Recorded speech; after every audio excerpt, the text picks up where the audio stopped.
Everyone's great, Craig Stevie, and I'm out in my shop building some bottom boards for my buddy for his bees.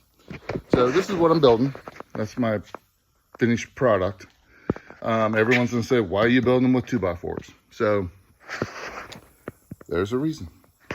So the bottom line is he uses blocks to hold his hives up off the ground because he has a lot of hives and he can't build stands.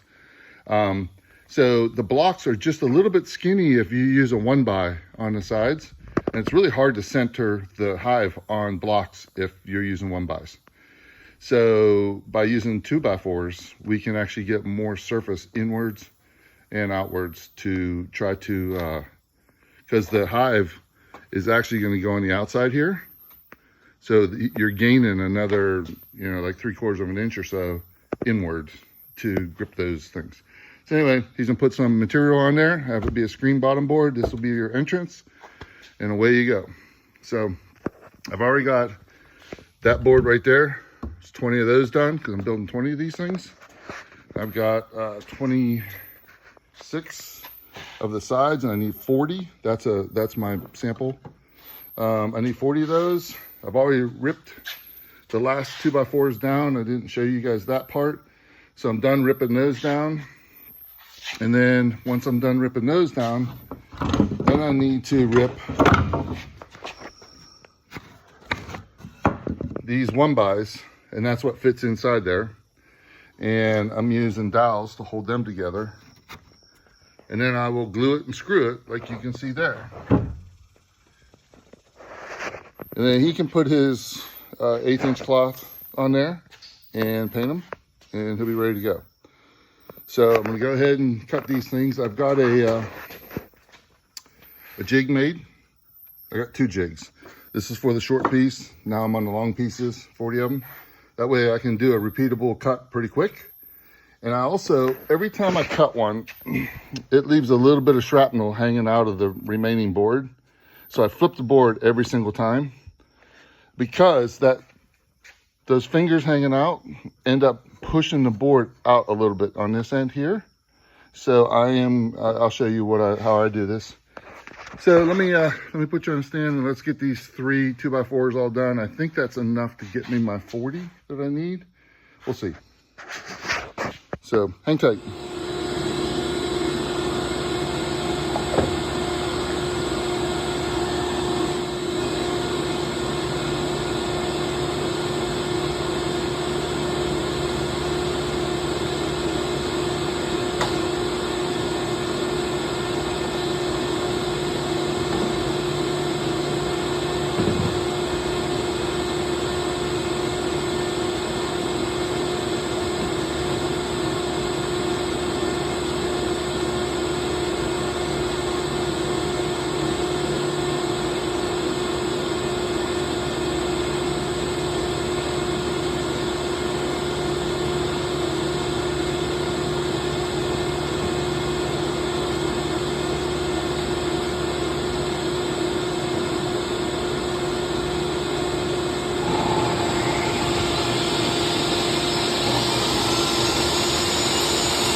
All right, so the next step is all three. So there's 40 side pieces and 20 end pieces. All three of them have to have this 3/4 inch groove cut in it. So I need to drag my dado saw, which I don't honestly even know where it is. Way down yonder, looks like. So let me go drag that thing out and get it set up, and then I'll show you how to do that. All right, these first dados don't come all the way through. So they're a little tougher to do because you got to basically start the board in the middle and go to each end. And I got my marks on my fence to where to stop, because I don't want a big gaping hole right here. So this board has to come into about there, because this board is into about there. And yeah, I was thinking about cutting it a little bit shorter and stopping it in here a little bit, and then putting a 45 on that board there in those corners. But I was able to repeat that pretty good, so I don't know. Maybe we'll just go with it. See how it works out. So let's go ahead, and that cuts that the dado blade, and that cuts that 3/4 inch groove. It's all set up, ready to go. So let's do these 20 first. These are the hard ones. The rest of them, you just run them straight through and they'll be easy. But there's 40 of those, so it's gonna be a little bit longer. So let's get this done.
right, I spaced out on my next to the last one and cut all the way through it instead of leaving the end capped off. So I guess I need to find another board and try to come up with a piece of this size to do that with and throw this one in the trash. All right, so it's now time to start cutting the 40 side pieces that have the groove all the way through. The dado blade goes all the way through. So here's what the end result of what we want. We got 40 of these things stacked up here, and it's easier to send them through. And I know a lot of you are going to wonder why, when they were still 8 foot or 10 foot long, why I didn't run them through at that point. Well, if I would have known exactly how many of those 8 foot or 10 foot boards I needed to make 40 of these, which I know I can do the math and figure that out. The problem is that those 8 foot and 10 foot boards were all from a construction site that had imperfections in them, so I had to cut around those imperfections. So I never really knew how many I needed, and I ended up 3 shot actually. So, and this saw wasn't out, so it was buried, and I had to open up the whole garage to get it out, to get it over here. So I just waited and just figured I'd do them all separate, one by one. It's not going to take that much time to do them, especially since I can run them straight through and not the other side. So let's get the sawdust collector on, which, by the way, I forgot to turn on for the first 20. Those ones right there that I did. That's all the sawdust from those. So let's get the dust collector turned on. We got the fan on. Inspector General's still here. Yep, she's here. Let's get her going.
All right, everyone.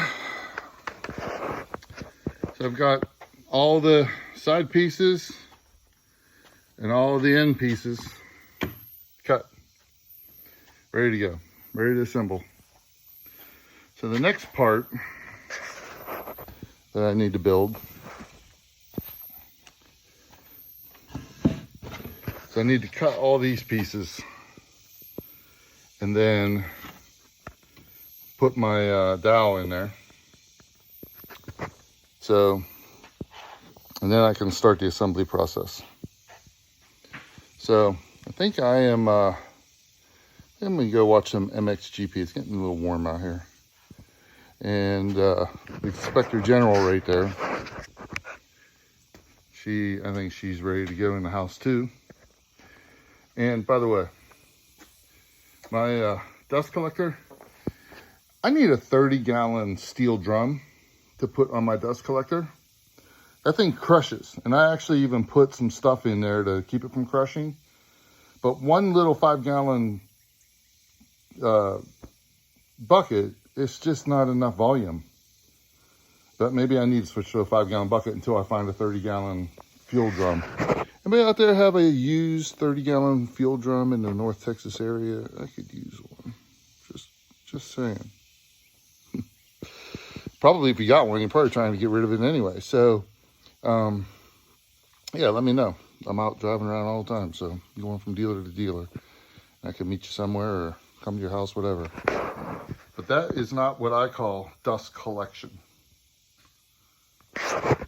That's dust accumulation, just like snow. Anyway, all right, over and out.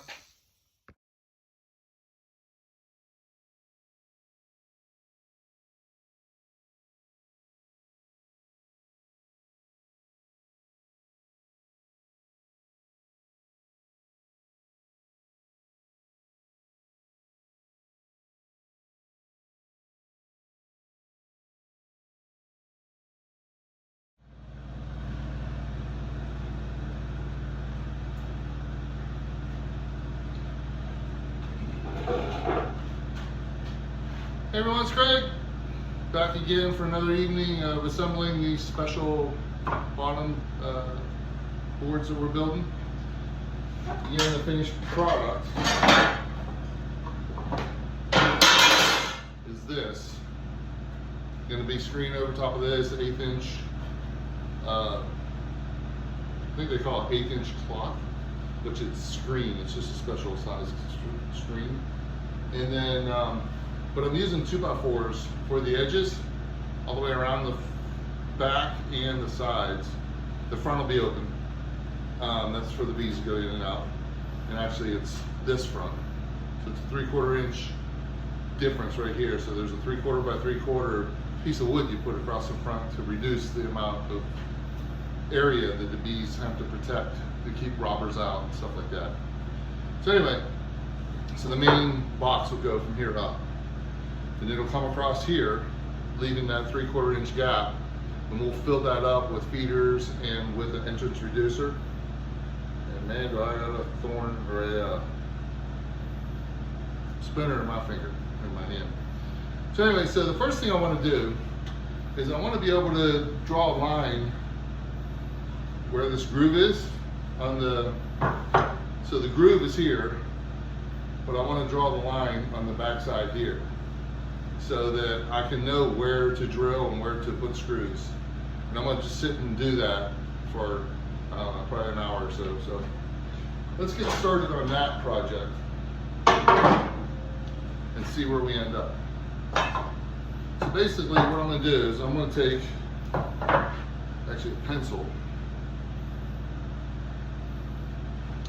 I'm going to mark the center of the groove on this side.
As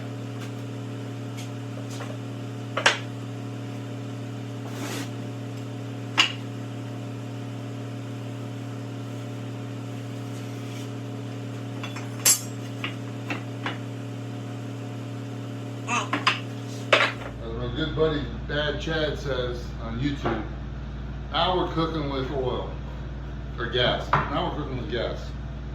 So if I take one of these things and put it on top, bam.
All right, everyone, it's final day of the build of the bottom boards.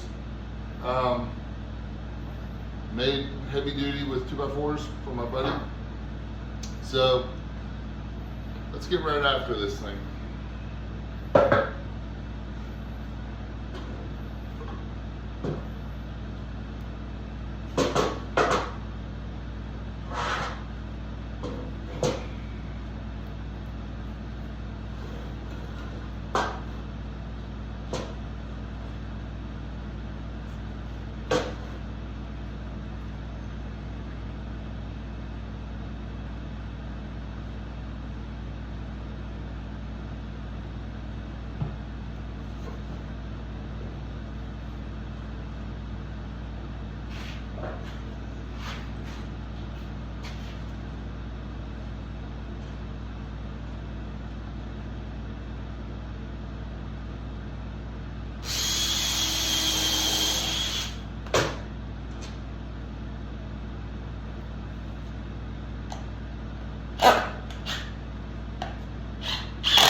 Hey everyone, I was making 20 of these things. I had enough pieces screwed up that I'm actually down one, so I'm making 19. This is my 19th one. And so what I do is I go ahead and sand it, because sometimes these surfaces where these joints meet, like this one's actually really good, aren't perfect. I have dowels inside here and they're glued, but I didn't jig them up and tie them down and everything else. I was too much of a rush trying to get this thing done. It's not a paying job, and it doesn't have to be perfect. So so what I'm doing is I'm actually sanding down this, because the groove is exactly 3/4 of an inch. Well, if this one's over 1/8 of an inch and that one's over 1/8 of an inch, then it doesn't fit in a 3/4 inch slot. So what I'm doing is I'm just giving it a little bevel on this side, a little bevel on that side, just smoothing it all out. Same thing on this side. This is the front, and this one goes into the board in the back, so I do this side too. So let's get after that and show you how it's done.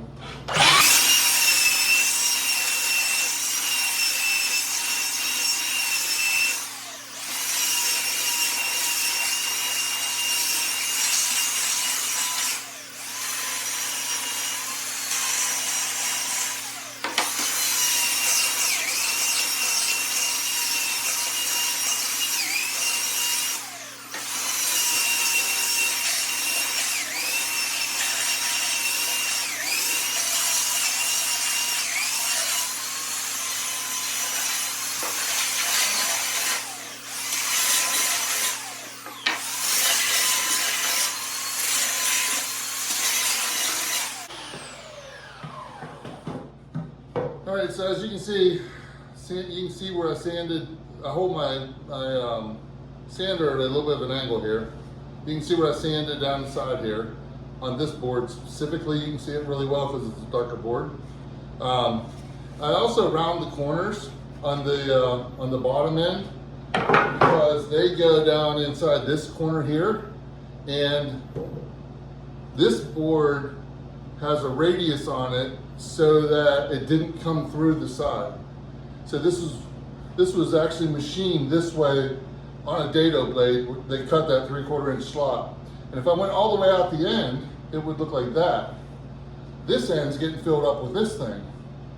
But if I cut it out through here, it would just be an open gaping hole for water to go in, and that's where these things all fall apart. So I just put the board down onto the dado real slow. I went forwards and backwards, which is not recommended. It's kind of sketchy, especially for this small of a board too. But anyway, that's what I did.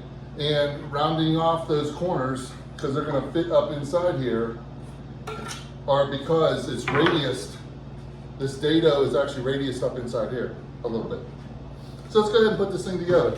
I'm not doing any glue. I glued the corner joints on these two, and I'm screwing this piece in. That way, if this piece ever gets rotten or something, we can always take it out and put a new one in. And see, that's the end on how it looks when it's done. It's actually upside down.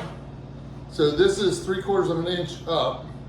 That way, when you put your frame on here, you have a 3/4 inch slot the whole way across.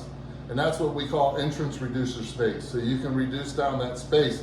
So the actual frame goes on like this. And this extra wood sticking out here is what we call a landing board. It's where the bees all land and congregate to go through the hole. And then reducing down this area here depends on the weather and how many bees you got and how well they can protect themselves. If you leave it wide open, other bees from other hives will come and attack it and rob it, it's called. Well, they'll come in, take all the resources and go back to their hives. If you reduce this down, I only like to leave, even in the hottest of days, I only like to leave about 1.5 inches or 2 inches max. Because the whole bottom of my hive is ventilated. This is all a piece of screen in this bottom board. It's completely ventilated. And I'd rather have air coming through the bottom ventilation that other bees can't get through than to have this front all open, wide open. The other thing I do is when you put beehives together, there's a thing called an inner cover that goes on, and then your lid goes on. I actually jacked my lid up, and my inner cover has a little slot that the bees can kind of come up from the bottom and go out. And I jacked my lid up a little bit, and that also gives air because there's one hole. The inner cover is a solid piece, but there's one oval hole in the center. And that'll let some of the heat come up in between the cover and the inner cover. And by putting a block of wood between the inner cover and the cover, that lets more air get out. And actually some bees can kind of come in and go from the backside. And if you're filling up a super, that gets them into the super with nectar and pollen quicker. So just don't know if that really works. It's just what I hear. Okay, so let's finish this thing up. I have lines drawn on here already, so that's how I know where to drill. Except for my line's a little bit off, so I'm drilling about 1/8 inch off of it.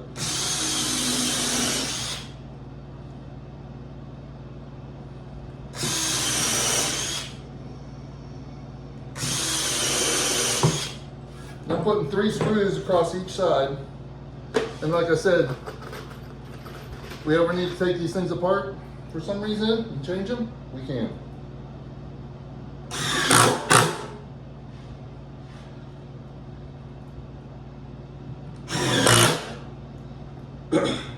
And I'm sure somewhere in this video, this project's taken over a month to do.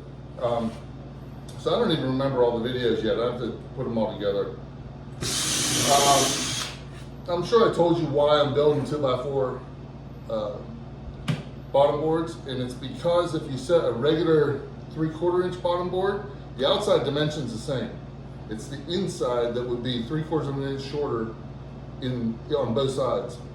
If you put them on concrete blocks, they're really hard to get lined up. Almost impossible.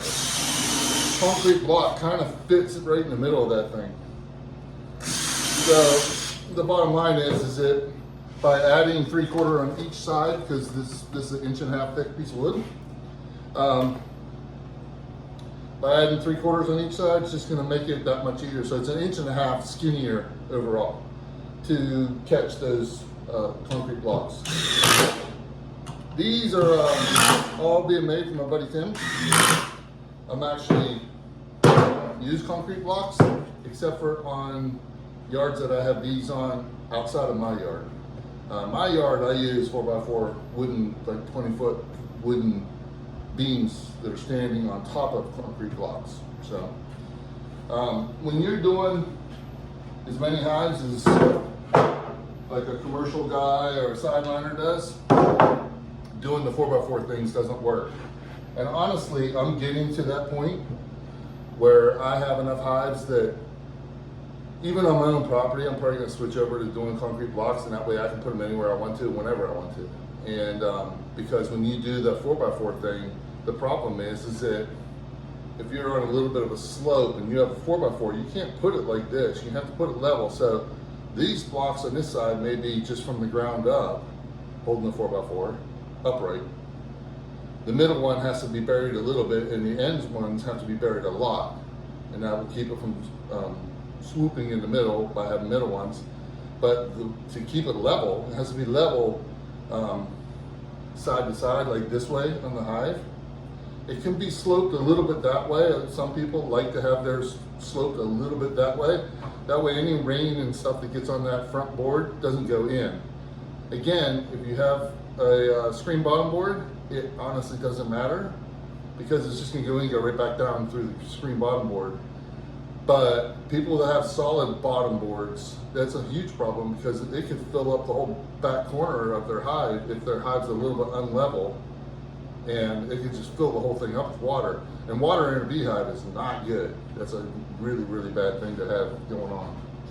So as you saw, I checked every one of these things for squareness with this box. I actually checked this box for squareness before I used it. And they're all square. And yeah, so I am done.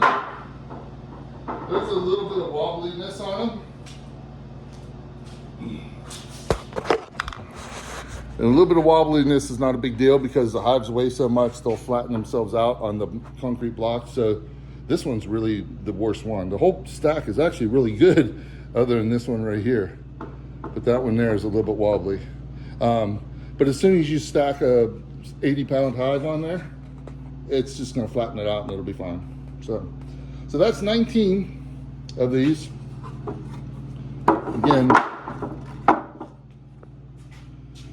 if you're standing in front of a hive, which you should never do, it'll look like this.